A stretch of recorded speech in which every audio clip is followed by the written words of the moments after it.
Hi guys, ಹೇಗಿದ್ರೆ ಎಲ್ಲರೂ ಅಕ್ಷಿಬೋ YouTube ಚಾನಲಿಗೆ ತಮಗೆಲ್ಲರಿಗೂ ಸ್ವಾಗತ ಸುಸ್ವಾಗತ. ಇವತ್ತಿನ ವ್ಲಾಗ್ ಈವ್ನಿಂಗಿಂದ ಸ್ಟಾರ್ಟ್ ಆಗ್ತಾ ಇದೆ. ಹಾಯ್ ಗೈಸ್, ಹೇಗಿದ್ರೆ ಎಲ್ಲರೂ? ನಾನಂತೂ ತುಂಬಾ ಚೆನ್ನಾಗಿದ್ದೀನಿ, ನೀವು ಸಹ ಚೆನ್ನಾಗಿದ್ದೀರಾ ಅಂತ ಭಾವಿಸ್ಕೊಳ್ತಾ let's start the vlog. So ನಾನಿವತ್ತು ಈವ್ನಿಂಗಿಂದ ನೈಟ್ವರೆಗೂ ಏನೆಲ್ಲ ಕೆಲಸ ಮಾಡ್ತೀನಿ ಅಂತ ನಾನು ಈ ವ್ಲಾಗಲ್ಲಿ ನಿಮಗೆ ತಿಳಿಸಿಕೊಡ್ತೀನಿ. ಆ್ಯಂಡ್ ಇವತ್ತಿನ ವ್ಲಾಗ್ ಮಾಡೋ ಸ್ಪೆಷಲ್ ಕಾರಣ ಏನಪ್ಪ ಅಂತಂದರೆ, ಇವತ್ತು ನಮ್ಮ ಮನೆ ಹತ್ತಿರ ಒಂದು ಗರಡಿ ಇತ್ತು. ಸೊ ಅಲ್ಲಿ ಹರಕೆ ನೇಮೋತ್ಸವ ಆಗ್ತಾ ಉಂಟು. ಕೆಲವರು ಗರಡಿದ್ದು ಕೋಲ ನೋಡಿರೋದಿಲ್ಲ. ಸೊ ಹಾಗಾಗಿ ಈ ವ್ಲಾಗಲ್ಲಿ ನಾನು ನಿಮಗೆ ತಿಳಿಸಿಕೊಡ್ತೀನಿ ಕೋಲದ ಬಗ್ಗೆ. ಸೊ ಇವತ್ತಿದೆ ಸ್ಪೆಷಲ್. ಬನ್ನಿ, ಈ ವ್ಲಾಗ್ ನಿಮಗೆ ತುಂಬಾ ಇಂಟ್ರೆಸ್ಟ್ ಆಗಿರುತ್ತೆ. ಪ್ಲೀಸ್ ಕೊನೆವರೆಗೂ ನೋಡಿ ಫ್ರೆಂಡ್ಸ್. ನನ್ನ ಈವ್ನಿಂಗ್ ಕೆಲಸ ಸ್ಟಾರ್ಟ್ ಆಗೋದೇ ಹಾಲು ಕುದಿಸೋದ್ರಿಂದ. ನಾನು 4:45 ಒಳಗೇ ಮಾಡ್ತಿದ್ದೆ ಯಾವಾಗಲೂ. ಇವತ್ತು ಏನೋ 4:45 ಕರೆಕ್ಟಾಗಿದೆ ಹಾಲು ಕುದಿಸುವಾಗ. ಯಾಕಂದರೆ ನಾನು ಬೇಗ ಕುದಿಸೋ ಕಾರಣ, ಯಾಕಂದರೆ ಹಾಳಾಗೋಗುತ್ತೆ ಹಾಲು. ಹಾಗಾಗಿ ನಾನು ಬೇಗನೆ ಕುದಿಸ್ತೀನಿ. ಇದು ಕುದಿಸಿ ಆದಮೇಲೆ ನನಗೆ ಉಡಿಸ್ಲಿಕ್ಕೆ ಉಂಟು. ಸೊ ಇದನ್ನು ಬೇಗ ಕುದಿಸ್ತೀನಿ. ಓಕೆ ಗೈಸ್, ನಂದೀಗ ಹಾಲು ಕುದಿಸಿ ಆದಮೇಲೆ ಗುಡಿಸಿ ಆದಮೇಲೆ ನನಗೆ ಅಂಗಡಿ ಹೋಗಿ ಬರಲಿಕ್ಕೆ ಉಂಟು. ಬಿಕಾಸ್ ಹಣ ಕೊಡಲಿಕ್ಕಿತ್ತು 50 ರುಪೀಸ್ ಕೊಟ್ಟಿರಲಿಲ್ಲ. ಸೊ ಹಾಗಾಗಿ ಇವತ್ತು ಹೋಗಿ ಬರೋಣ ಅಂತ ಅಂದ್ಕೊಂಡಿದ್ದೀನಿ. ನೋಡೋಣ, ಇವತ್ತು ಹೋಗಲಿಕ್ಕೆ ಟೈಮ್ ಸಿಕ್ಕಿದರೆ ಹೋಗ್ತೀನಿ, ಇಲ್ಲಾಂದರೆ ನಾಳೆನೇ ಹೋಗಬೇಕು. ನಾಳೆ ಕೆಲವು ಫಂಕ್ಷನ್ಸ್ಗಳಿವೆ, ನೋಡೋಣ ಏನಾಗುತ್ತೆ ಅಂತ. ಇವತ್ತಾಗಿ ಹೋಗಿ ಬರ್ತೀನಿ. ಓಕೆ, ಈಗ ಟೈಮ್ 7:30 ಟೈಪ್ ಆಗಿದೆ. ಸೊ ಈಗ ಪದಾರ್ಥ ಬಿಸಿ ಮಾಡ್ತಿದ್ದೀನಿ. ನೋಡ್ತಿರ್ಬೋದು, ಮೀನಿದ್ದು ಕಾಣಿಸ್ತಿರಲ್ವ, ಫುಲ್ ಬ್ಲ್ಯಾಕ್ ಏನು ಕಾಣ್ತಿರಲಿಲ್ಲ. ಚೇಂಜ್ ಮಾಡಬೇಕಂದ್ರೆ ಇನ್ನೊಂದು ಪಲ್ಯ ಇಡಬೇಕು. ಸೊ ಅಂಗಡಿಗೆ ಹೋಗಿ ಹಣ ಎಲ್ಲ ಕೊಟ್ಟು ಬಂದೆ. ಹಣ ಕೊಟ್ಟು ಬಂದು ಸ್ವಲ್ಪ ನನ್ನ ಫ್ರೆಂಡ್ ಕೀರ್ತನ, ನಮ್ಮ ಮನೆ ಹತ್ರ ಸ್ವಲ್ಪ ದೂರ ಇದೆ. ಸೊ ಅವಳ ಹತ್ರ ಹೋಗಿ ಮಾತಾಡಿ ಬರುವಾಗ ಸ್ವಲ್ಪ ಟೈಮ್ ಆಯಿತು. ಟೈಮ್ ಆದದೇ ಗೊತ್ತಾಗಲಿಲ್ಲ. ಸೊ ಈಗ ಮನೆಗೆ ಬಂದು ಬಿಸಿ ಮಾಡಿದೆ ಮತ್ತು ಬೆಂಕಿ ಸಹ ಮಾಡಿದೆ. ಈಗ ನೋಡ್ತಿರ್ಬೋದು, ಅಲ್ಲಿ ಕೊಟ್ಟಿಗೆ ಹತ್ರ ಒಂದು ಮಾಡಿ ಇಟ್ಟಿದ್ದೇನೆ. ಏನಾಗಿದೆ ಅಂತ ಗೊತ್ತಿಲ್ಲ, ಬನ್ನಿ ತೋರಿಸ್ತೀನಿ ನಾನು ನಿಮಗೆ. ನೋಡ್ತಿರ್ಬೋದು, ಪಿಂಕ್ ಕಾಣ್ತಿದ್ದೆ, ಆರೆಂಜ್ ಇದ್ದಿತ್ತು. ಫ್ಲ್ಯಾಶ್ ತೆಗೆದ್ರೆ ಹೀಗೆ ಕಾಣುತ್ತೆ.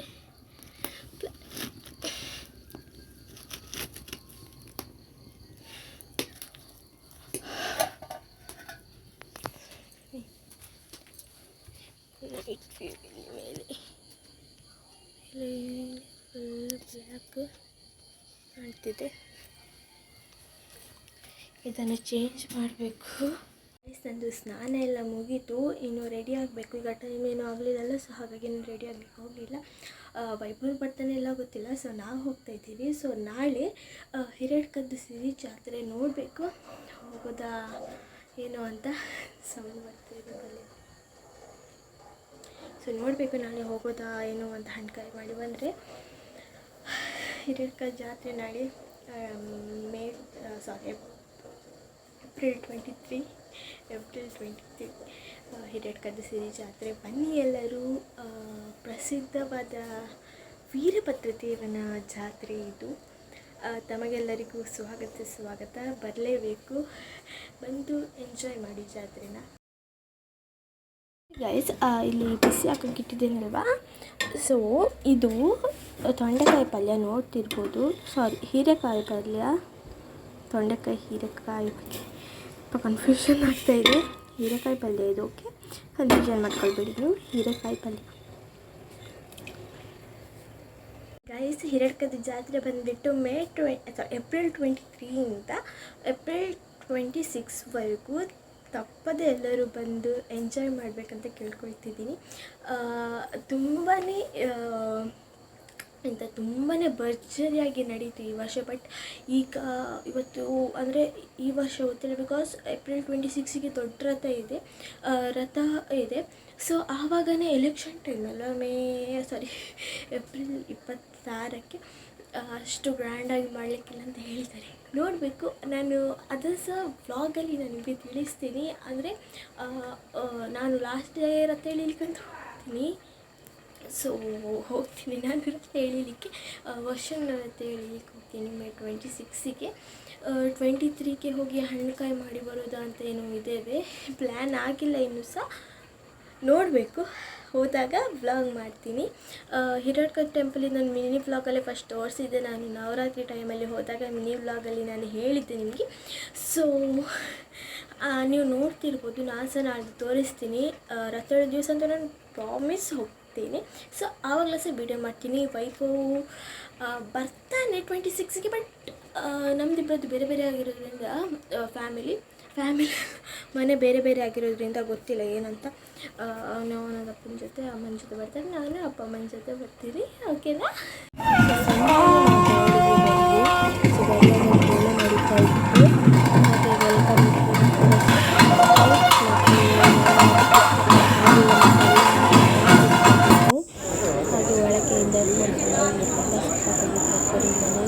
ವೀಡಿಯೋ ಫೋಟೋ ಎಲ್ಲ ತೆಕ್ಕೊಂಡೆ.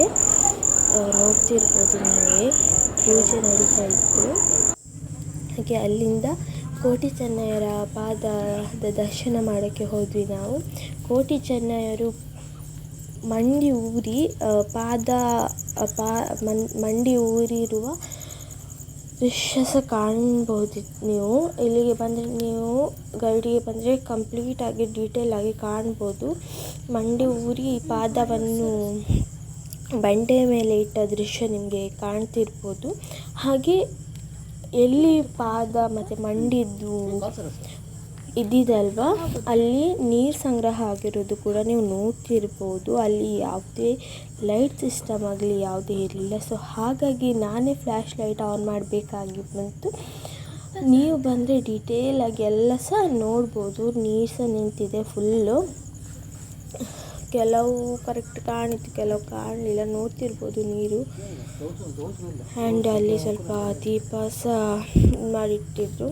ಹಾಗೆ ಅಲ್ಲಿಂದ ನಾವು ಮೇಲೆ ಬಂದಾದಮೇಲೆ ನಾವು ಅಲ್ಲಿಂದ ಹೊರಟ್ವಿ. ನಾವು ಬಿಕಾಸ್ ಇನ್ನೊಂದು ಫಂಕ್ಷನ್ ಅಟೆಂಡ್ ಮಾಡಬೇಕು, ಜನ ಇರೋದ್ರಿಂದ ಅಲ್ಲಿಂದ ಹೋದ್ವಿ. ಸೊ ಅಲ್ಲಿಂದ ನಾವು ಹೊರಟ್ವಿ. ಸೊ ಹಾಗೆ ಅಲ್ಲಿಂದ ಹೋಗಿ ಅಜ್ಜನ ಮಠದ ಫಂಕ್ಷನ್ ಇರೋದ್ರಿಂದ ಅಲ್ಲಿಂದ ಕಾಡೆಲ್ಲ ದಾಟ್ಕೊಂಡು ಹೋಗ್ಬೇಕು. ಸೊ ಹಾಗಾಗಿ ನಾವು ಕಾಡೆಲ್ಲ ದಾಟ್ಕೊಂಡು ಹೋಗ್ಬೇಕಾದ್ರೆ ಸ್ವಲ್ಪ ಟೈಮ್ ಇತ್ತು. ಸ್ವಲ್ಪ ಅಷ್ಟು ದೂರ ಏನಿರಲಿಲ್ಲ, ಹಾಗಂತ ಅಷ್ಟು ಹತ್ತಿರ ನಿಂತಿರಲಿಲ್ಲ. ಸೊ ಹಾಗಾಗಿ ಅಲ್ಲಿಂದ ಹೊರಟ್ವಿ ನಾವು. ಆ್ಯಂಡ್ ಅಲ್ಲಿ ಫಂಕ್ಷನ್ ಇರೋದು, ಮೆಹಂದಿ ಫಂಕ್ಷನ್ ಇತ್ತು. ಹಾಗಾಗಿ ಅಲ್ಲಿ ಗಾಡಿ ಹತ್ತಿರ ಜನ ಜಾಸ್ತಿ ಇರೋದ್ರಿಂದ ಇಲ್ಲಿ ಊಟ ಮಾಡೋಣ ಅಂತ ಡಿಸೈಡ್ ಮಾಡಿದ್ವಿ. ಸೊ ನೋಡ್ತಿರ್ಬೋದು, ಅಲ್ಲಿ ಇಲ್ಲಿ ಸಹ ಫುಲ್ ಜನ ಇದ್ದರು. ಹಾಗಾಗಿ ನನಗೆ ಒಳಗೆ ಏನು ಕೊಡ್ಕೊಳ್ಳಿಕ್ಕಾಗಲಿಲ್ಲ ಟ್ರಿಪ್ಪು. ಸೊ ಹಾಗೆ ಅಲ್ಲಿಂದ ಊಟ ಎಲ್ಲ ಮಾಡಿಬಿಟ್ಟು ಈಗ ವಾಪಸ್ ಮನೆಗೆ ಹೊರಡ್ತಾ ಇದ್ದೀವಿ. ಅಲ್ಲಿ ನಾನ್ ವೆಜ್ ಇತ್ತು. ಜನ ಊಟಕ್ಕೆ ಅಷ್ಟೊಂದೇನು ಇರಲಿಲ್ಲ. ಅಲ್ಲಿ ಕ್ಲಿಕ್ ತಗೊಳ್ಳೋಕ್ಕಾಗಲಿಲ್ಲ, ಜನ ಜಾಸ್ತಿ ಇರೋದ್ರಿಂದ. ಹಾಗಾಗಿ ಅಲ್ಲೇ ನಾನ್ ವೆಜ್ ಎಲ್ಲ ಊಟ ಮಾಡಿ ಬಂದ್ವಿ. ಆ್ಯಂಡ್ ಈ ವ್ಲಾಗ್ ನಿಮಗೆ ಇಷ್ಟ ಆಗಿದ್ದರೆ ಪ್ಲೀಸ್ ಸಬ್ಸ್ಕ್ರೈಬ್ ಮಾಡಿ. ಬಾಯ್ ಬಾಯ್, ಟೇಕ್ ಕೇರ್.